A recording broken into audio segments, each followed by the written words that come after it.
nangukay ko sa akong mga sakaban o sa akong makuan. Dagan mo na ko gift check sa Starbucks.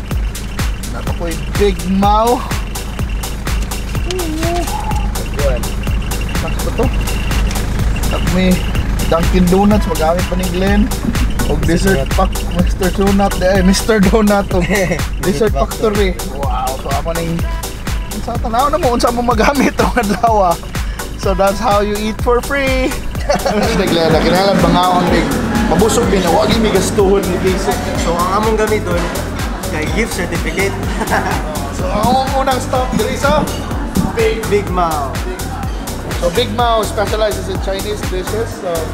So karon, amo pakita ang paagi na kung saan mo makaon sa 500 pesos. Busog mi. Nabusog.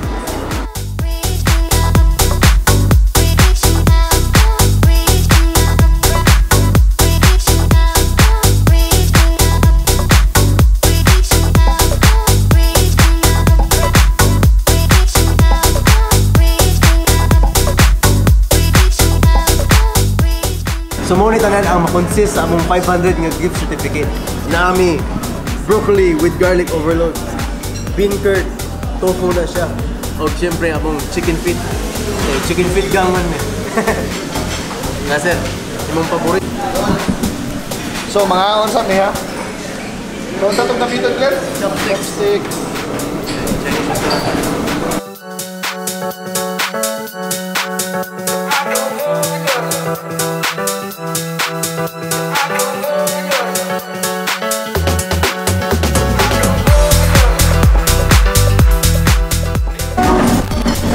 So, manamig lunch. Kumusta Glenn? Okay sir, points kayong 500 pesos na gift certificate. Lamay sir. Yummers. Yeah, lamigit kayo. Sa kagilang chicken feet, grabe mga timplang. Kusog kay hang siya. Yeah, grabe ang tausi, ang bean curd. Tingaw sa siya kanon, of course, ang broccoli with garlic. So, tanaw na mo, mga namin sa bongbil. Tanaw na mo pila mong mayroon na. So, kami nagasto sa among first stop. So, karon nakita na namin mga pay. Sa Starbucks, nakulay gasto. So kung ganahan mo Chinese cuisine para bagong taste sa inyong baba, naadri ang Big Mao para mo offer sa inyo Chinese foods. Nagyapon mi sa mong quest. Naway gasto kay, tibukan law. Unsong ni ba? Nami karon sa Starbucks para masuwayan ilang gift certificate. Oh, among suwayan ng mga bagong summer tea flavors, tiramisu, midnight mocha frap. And without spending 1 peso. Ano pa? Nagsa, midnight mocha o tiramisu, 20. 20 po. Ano yung sukli? Dinasa niya sa kailan yun.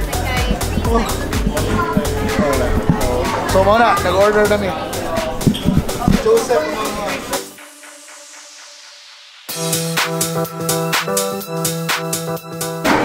So, mana na yung libre na Starbucks. We have midnight mocha. Ano na yung Glenn? Tiramisu. So, we're gonna try it now.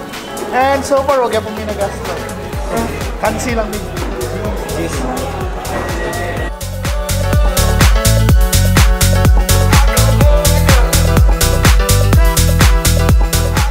Ito ba? Effective mo na Starbucks, di ba sir? Kung na maglakaw-lakaw kaya, gunitan mo Starbucks na cup. Social kaya tanong. So mga nang maglakaw-lakaw sa mga small. Kupot mo yan yung Starbucks. Manaan na to kung nabi yung mas mugwapo ba ang tao kung nakikita ang Starbucks na cup. Seryotan kayo. Tanaw ninyo guys, kung makita mo mga tao na mga laki nagdag or chicks na nagdag Starbucks, unsa may mausap inyong pananaw no? Mausap ginawa. Ay magbinuang. So hi guys, so we're here at Gaisano Country Mall and I just collected my Beam and Go gift checks for the supermarket via Beam and Go. And one of the good thing about Beam and Go is that you can send gift checks to your friends in different parts of the Philippines, from Luzon to Mindanao. And yeah, one of your partners is Gaisano here in Cebu. So basically, if you're from abroad and you want to give your family shopping money or grocery money, you can send it to Beam and Go and they will use it as a gift check.